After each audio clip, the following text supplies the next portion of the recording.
Um, so I haven't uploaded a video blog in a little while here because I have a bunch of footage that I've been meaning to edit and stuff, and I haven't gotten around to it. But the stuff that I want to talk about is New Year's in Japan because it's really different than where I'm from in Canada. So this year on New Year's, I was able to have a really awesome experience because a real Japanese person invited me to their real Japanese house in Mie Prefecture in Japan. Shout out to Haruki um, and his family for being extremely hospitable and welcoming me and another friend of mine to their place. So yeah, we were super lucky about that. They live in like a temple. They take care of a temple, a real Japanese shrine temple. I'm not sure which one. And so we stayed there for 2 nights, and it felt like being a ninja in training. You know, sleeping on the tatami mats in in the futon, and there's like, you know, sliding paper doors and everything you would possibly want from uh, a Japanese house. They had it. It was great, and we also got to enjoy a lot of the traditions of New Year's. So we were there a little bit late, so we missed the bell ringing, which is a really popular part of Japanese tradition. And I can't remember what that whole thing is called, but basically they ring these bells at the shrines 108 times, and that is to symbolize the 108 different worldly desires or something. Kind of like the it's almost like a Japanese version of sin, you know. And so by ringing the bell 108 times, they can get rid of that and live a good, pure, clean life or something. If there's any Japanese people out there or people that understand this better than I do, please feel free to add it in the comments section. Because yeah, I don't really know. We weren't able to do that though because we arrived a little bit late. But we did get to enjoy osechi, which is a traditional Japanese meal that they have around New Year's, and it's kind of like usually it's served in like a multi-layer bento box type of thing, but basically it's just a bunch of little pieces of something or other. Like I guess it could be sushi, but the stuff that I had wasn't sushi. So I'll just explain what I had. It was mostly made out of fish. There was like some stuff that looked kind of like mussels, but they weren't in the shell. They were just on their own. There was these weird spirally thingies that had like a ginger flavor in them, kind of. There was also like a ball of what seemed like some kind of mashed fish pasty stuff mashed up together. In the center was a shrimp or a prawn, excuse me, with the head on it and everything, and it was a little bit challenging to eat. I've never eaten a prawn like that. I don't think before, but yeah, we have them in Canada, but we don't eat them like that. Anyways, and what else was there? Oh, my favorite was probably the special miso soup. And what was the name of that soup? Oh goodness. Okay, I'll put an annotation when I remember the name. But basically, they just add like a piece of mochi in the miso soup, and that makes it special for New Year's. And the one that we had was a variety of white miso that comes from Kyoto. So it was a little bit sweet, and it was really delicious. It also had a few other bits of stuff in there that just tasted really good. And we also had salad and camembert cheese. I don't think that's really special for New Year's, but it was delicious anyhow.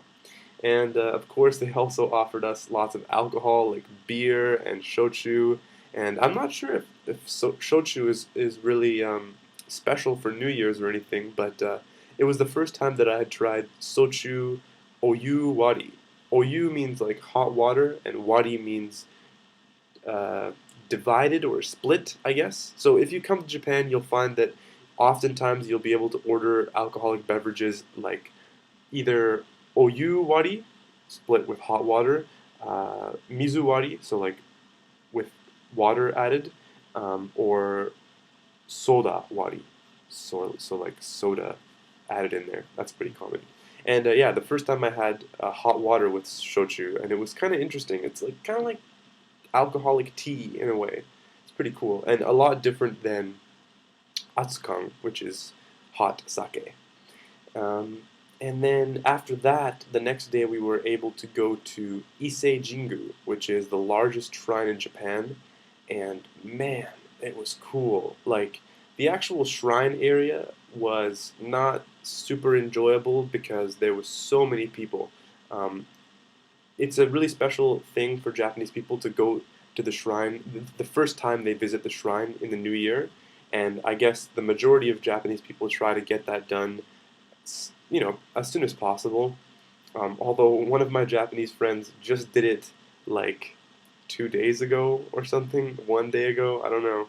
And I was making fun of her because I said, "You're not a real Japanese person." Because real Japanese people do it right away. I don't really know, actually. I think it depends when you have free time.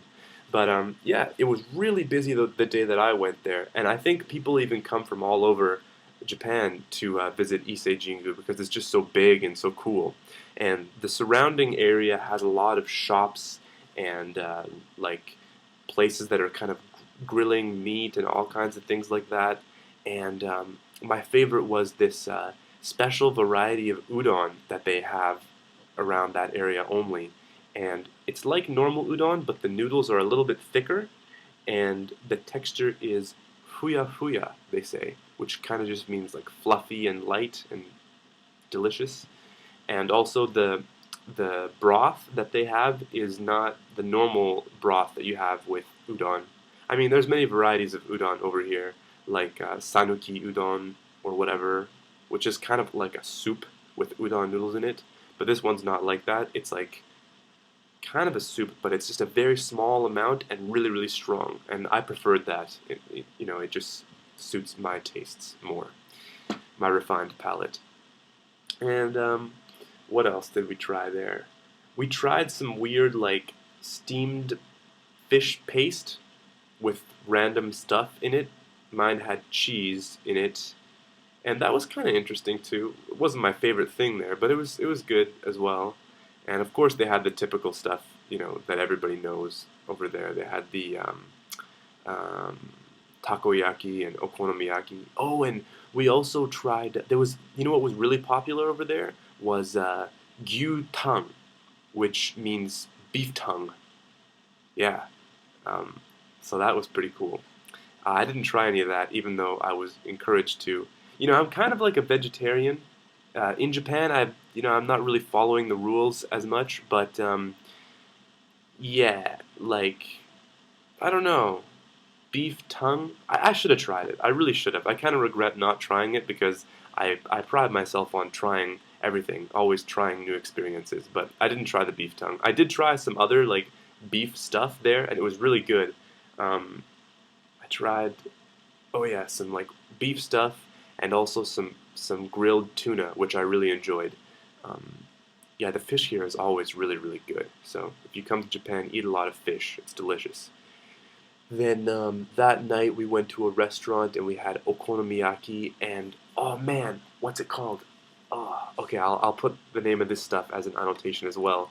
But it's kind of like okonomiyaki, but it doesn't stay in like a pancake shape. It just kind of spreads all over the grill. And I was told by Haruki that it looks like puke, but it doesn't taste like puke.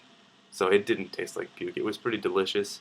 And you kind of just scoop it up with like a really small spatula thing and put it in your bowl and then eat it.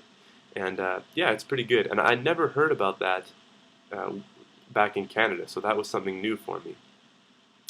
Finally, I guess we went to bed that night, and then the next day we woke up and oh, we visited Ninja Mura. So I'll also put up a video blog of that as well. A lot of stuff coming down the pipe, so stay tuned. And Ninja Mura Mura means village, so Ninja Village. It was kind of a museum of ninja stuff, and it was really cool because I love ninja stuff. And they had like the ninja throwing stars and showed a lot of like the inventions that ninjas had, and it was very, very impressive. The only bad thing was it seemed like it was kind of more so for children, but I don't know. There was also a lot of areas that didn't really seem like they were for children, and they had a lot of English translations as well, so I enjoyed that. And right beside it was a museum of Basho, who is probably the most famous Japanese haiku writer, haiku novelist, no, not novelist, haiku writer, I guess. Um, he actually kind of invented haiku because before he made the strict, you know, form of 575 syllables, before he did that, there was actually something else which I can't remember the name of, but it was basically 575. Uh, I don't know, a different form, and then the haiku is just one piece of that. I don't know if it's the beginning or the end, but yeah, if you guys are smart, you can research this stuff. Basho, he's a good haikuist. And yeah, I mean, basically, I can't wait to show you guys all the footage I've got from that trip, but it's just taking me a little while because I'm lazy, and I also have to study for finals and stuff like that, so forgive me, but give me a break, you know?